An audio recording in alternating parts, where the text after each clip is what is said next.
Hello, this is Lance Wolf, and this is Iowa Productions, and this is the Armored Assault Transport, the AAT.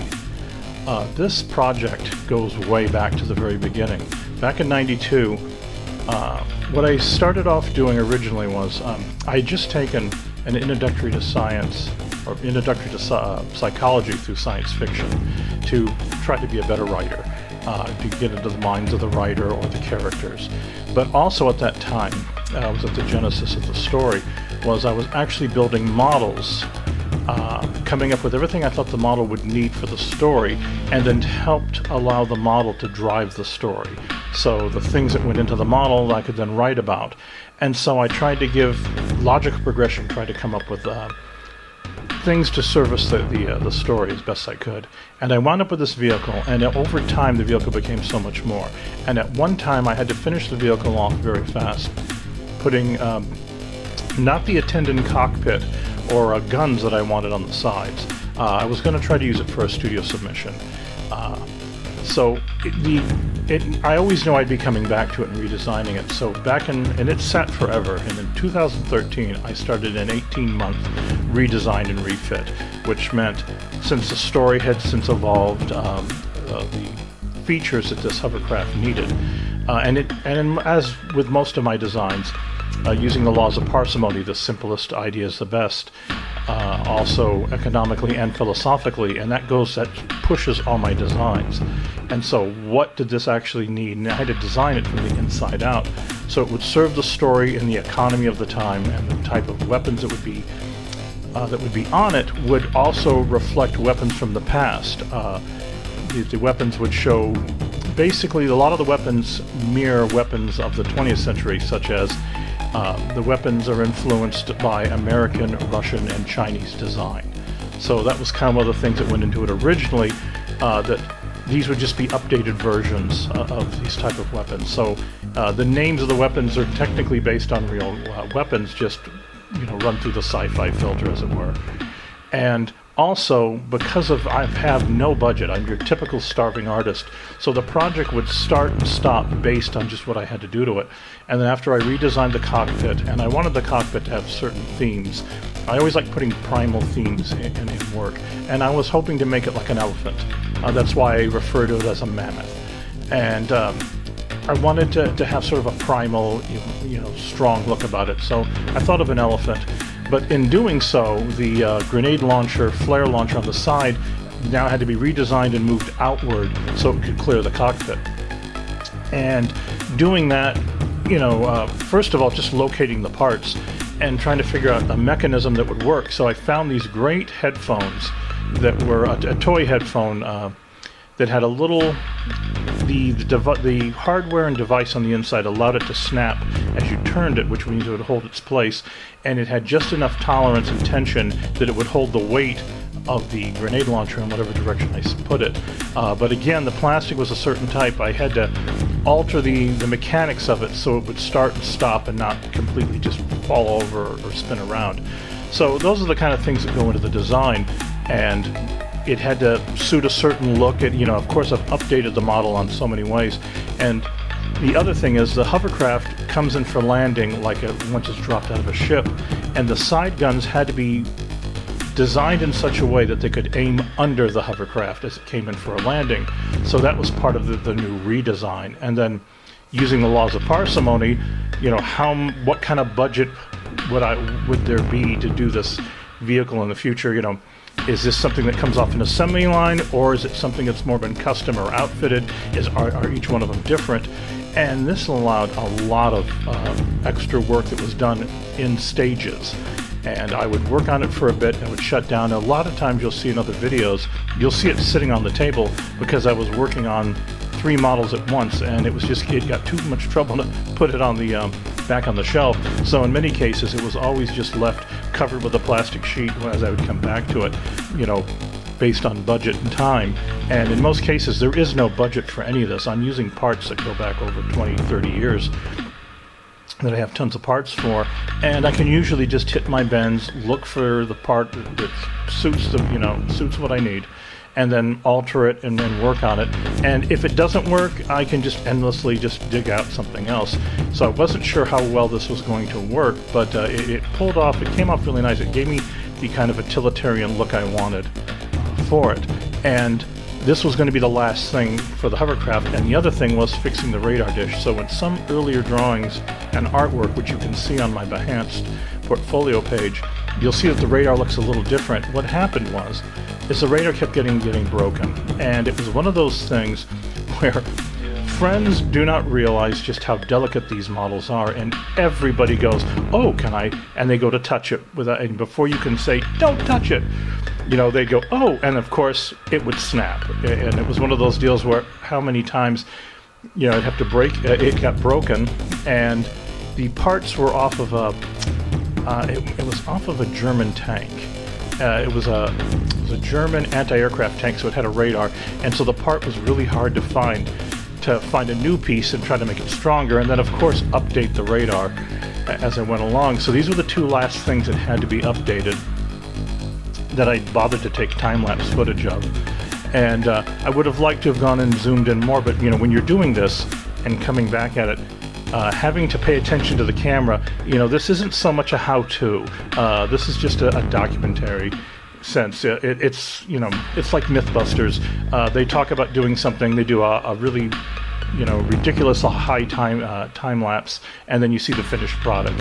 And in the part of the video, which I'll go in more in depth in the in-depth part of the video where I show the model, I will take you through the inside and as many up-close shots as I can of this. But I hope you enjoy this super in-depth into the hovercraft. Another part I want to get back to mention is when I said the weapons are used on 20th century weapons. This is very, very far in the future. But what I really wanted to, to suit the story is it's sort of like the only, in the story without hopefully giving away too much, everything is in American, Chinese, and Russian. It's like those are the three superpowers that I have surviving in the future and sort of becoming one. And so the weapons influence represents all three of those type of weapons. And I'm not using the exact names. I mean, everything's going through the sci-fi filter, as it were. But, for the design of this hovercraft, it has to almost look like an afterthought. This is, in a sense, a cargo carrier that has been re-outfitted for war. And that's why I have the cockpit mounted on the outside of this. It's this completely interesting way of designing this, sort of like it has some of the influences is, in a sense, it's like a gunship helicopter, yet it's attached to this cargo carrier. And so that the cockpit is completely separate. The cockpit has the pilot has no access to the inside of the hovercraft, and then inside the hovercraft is where the gunner sits. So the pilot operates the hovercraft, and the gunner operates certain other weapons on the hovercraft. And again, because this is very far in the future, in a sense, it has to have that look to where it's being slapped together, a used universe. And I hope I'm not giving away too much, but coming up next will be the in-depth look where I'll go into more depth on the close-up shots, and I hope you enjoy it.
we've reached finally the in-depth look.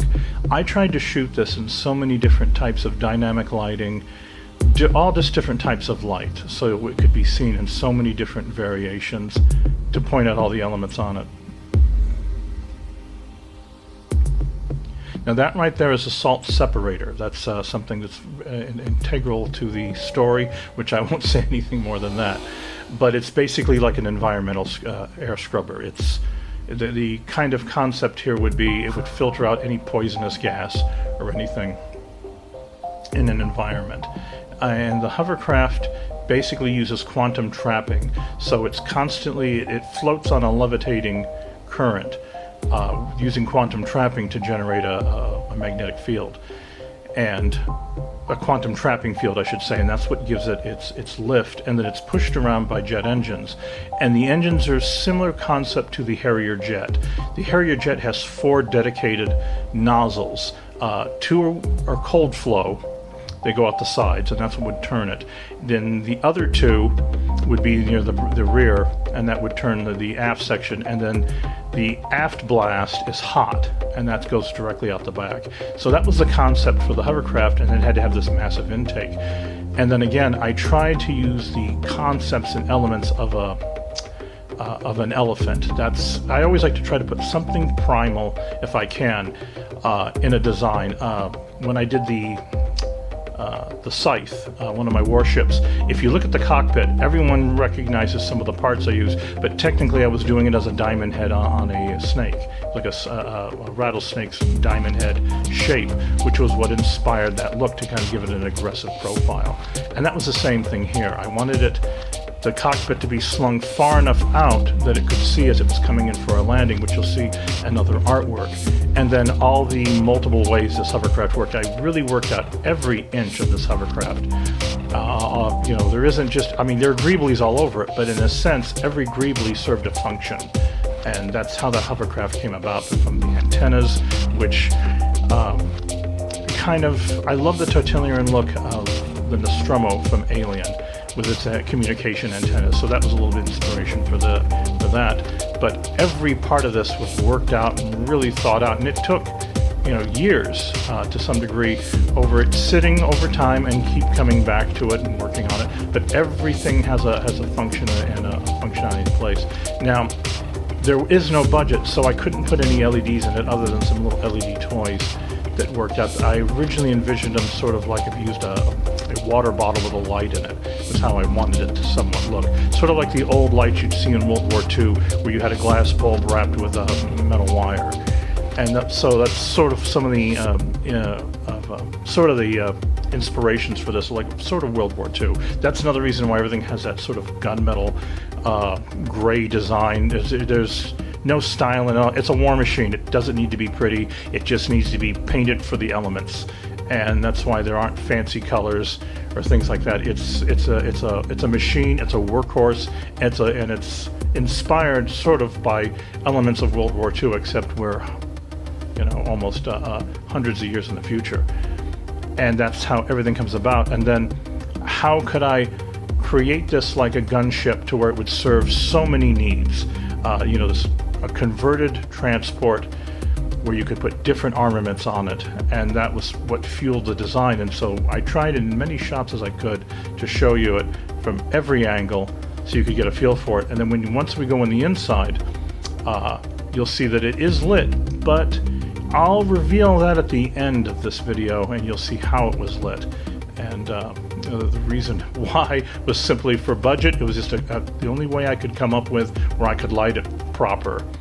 And again, I did a lot of, you'll see a lot of test footage where I shot it several times, and sometimes you'll see shots before I had committed to the paper decals on the inside. At that time, I was just figuring out how I was going to film the inside, and I used a friend's GoPro camera to get down the inside to see what type of wide-angle shots I could get with that, because there was no way I could fit my video camera in there. And again, there's just no budget for anything fancy or special. It's just what I could do to make work and achieve the goals I'm looking for. So I hope you enjoy that. And again, these are all the shots I could come up with just to show it in different lighting and try to give you as in-depth and in close on the model as you can see. And I hope you enjoy this.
And now we're coming to the inside. Like I said, every greebly serves a function, and some shots you'll see that there weren't, I hadn't committed yet to the paper decals that would go on the inside. I was actually just trying to test out lighting and the overall feel of it. And this was designed from the inside out. I actually built the inside before I built the rest of the model. And there were places where I wanted water tanks. I wanted all the piping and outlets to be accessible to the inside. And then I could, from this, I could see where it would be best, where I could add, where I should add lights if I had the budget for it. You know, where I would think to put lights. Now those orange bars are supposed to be a UV light or an infrared light that goes on. And it's in some parts of the video I have them lit, but they're done in Photoshop because again, there wasn't budget to put LEDs in other than these LED toys that were sort of like the last minute afterthought where I could put some lighting in. But again, there just isn't any budget for this. And the ceiling are actually skylights. That's the way I saved money on that. It's just a skylight, and you'll see at the end of the in-depth look where I take apart the model to show that it comes apart in pieces, and you could see, you get an idea how that works. But they're just it's just lighting it from the outside, and you pull these panels off and that creates a skylight. And that was the only way I could come up with a way to light it proper. And then I tested different lighting techniques, different ways to light it. Would it look better in lower light? You know, what gave it the most dynamic look I could come up with? And then everything inside, everything technically serves a purpose, between water tanks to outlets to places to store medical supplies. When you come in from the back of the hovercraft, you'll see these two red marks. They're actually fire extinguishers. I really tried to think it out and flush it out as much as I could. And then the gunner sits on the inside down that little ramp there. And you can't see the stairs, but he sits down inside a little pocket there. And again, I tried to work this out from every possibility. And then here is the back of the hovercraft. And inside you'll see, now there's two slots on the floor. I've never finished them. The concept was that this could launch two drones, to decoys they would launch out of those two slots. And after they would do something, you would launch two different decoys, so it would look like several things were going in several directions. And that's something that's been used a lot in sci-fi. I thought in '92 when I came up with it, I thought that was a pretty fancy way of going about it. It then appeared in a Riddick movie where they launched a drone. So the same sort of connotations, and those are the H2 water barrels. And then here, again, as you can see, there aren't yet paper decals on the inside, because at this point I was just figuring out how I was going to shoot it, and lost the GoPro. I only borrowed it to shoot these shots. And then also the concept where some of these would be different. Each hovercraft would have some different things. I thought some would have lights in different places based on, you know, a customization in a sense. So that's my excuse for why there are not paper decals on everything. Perhaps this one, they removed them all. You know, that was kind of the way I took that. But everything in here serves the story and helps inspire little elements of the story. Like all the greeblies on the outside there, they all serve a function. And that's a little about what's gone into this hovercraft. I so hope you've enjoyed seeing this glimpse into how much thought I've tried to put into this one vehicle. It kind of was one of those vehicles that I kept coming back to and working on it as I had the time and budget.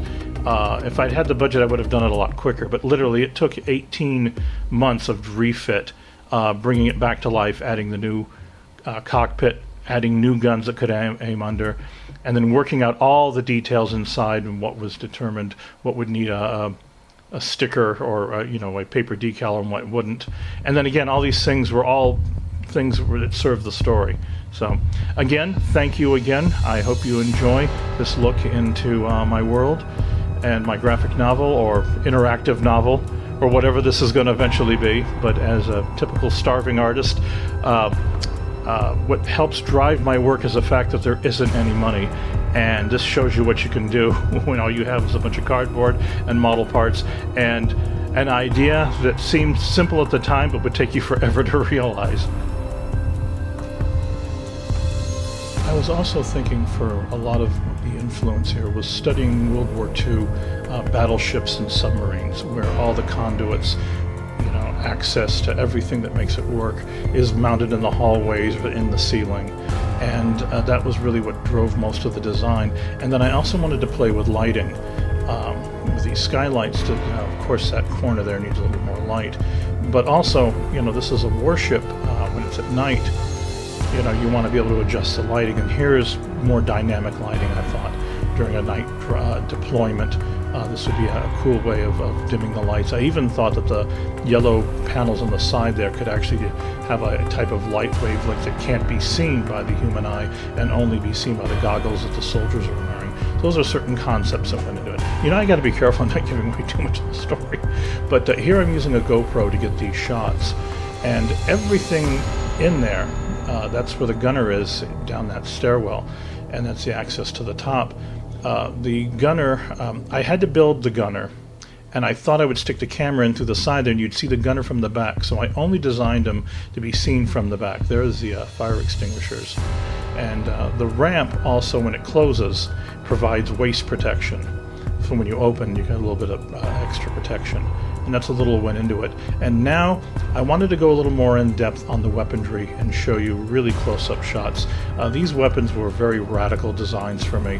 I tried to make them as realistic as possible, putting in all the logical progression that would be needed for rail guns. I did a lot of study, but again, it's a sci-fi weapon. It's a quad gun, and I wanted something that would be mounted so incredibly tall on the hovercraft to have more dynamic range. And I worked out every possible thing I could as to how I thought it would work with liquid nitrogen cooling tanks for the rail guns, and just how I thought that would all look, like an air conditioner slapped on the top. And I put a lot into these weapons. They were one of the things that really drove the design of the hovercraft, and also really served the story, because now it wasn't just a gun anymore.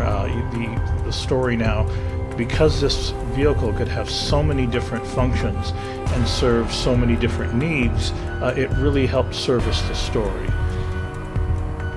And that's a little of what's gone into this, and I've included shots of the gunner station, as well as you could see from the beginning of this video, how much design went into all the weaponry.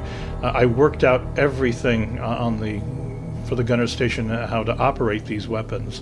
And again, because of the design of the weapon, helped service the story when designing his console. And then there's a figure in there to give you scale for the size of the weapon. Again, I hope you're enjoying this little look into the world that I've created. I've really tried to do it as realistically as possible, or at least using enough logical progression.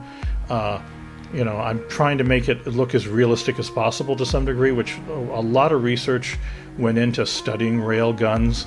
And then, of course, you're running everything through the sci-fi filter. But again, I want to thank you very much for indulging me, and I hope you enjoy the rest of the video, where I'll show you the model coming apart. And most importantly, you'll finally get to see the underside of the hovercraft. I really never did too much with that, showing off the quantum trapping. But here's the rocket launcher, and there'll be lots of close in depth on it. And again, these weapons started my channel. In a sense, I shot in a bunch of video that I was just documenting for myself. So they're my earliest videos before I even knew how to do video editing. So they're a little rough, but if you want to go back and see some of these things being built, you can. Again, thank you very much, and I hope you please continue, I hope, to enjoy the rest of this video.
And here is the gunner station.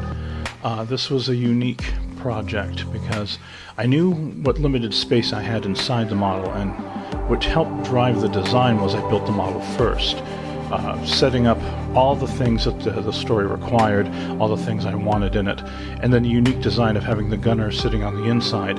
So I had to make this seat be able to plug into the floor into like a step down. And I had the idea in my head. I knew exactly what I wanted to do. But at this point, the gunner costume had not been designed yet, or any of the Salt Guard costumes. And since he was only going to be shot from the back, this was only designed to be seen from one angle. So I did it minimally, still added some things, but I only had a action figure to throw in there for the size and scale of the model. And so it was only meant to be seen from one angle, so I didn't really have to, I just basically made sort of like your standard pilot design, because he was only going to be seen from from the back angle. So this was one of those things which was basically a filler. He was only going to be shot from over the shoulder, and so I didn't need to do too much to him. And also some of the perspectives of the dashboards and gunner controls didn't need to be too articulating, because it was only going to be seen from one angle. And since his hands weren't going to be seen grasping the control sticks, it wasn't necessary to have him holding them, because again, he was sort of like an afterthought. When I was designing the hovercraft, I wanted to make sure that all these things were represented. So I hope you get a kick out of this unique type of gun station.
My name is Lance Wolf. Thank you very much. I hope you've enjoyed this video.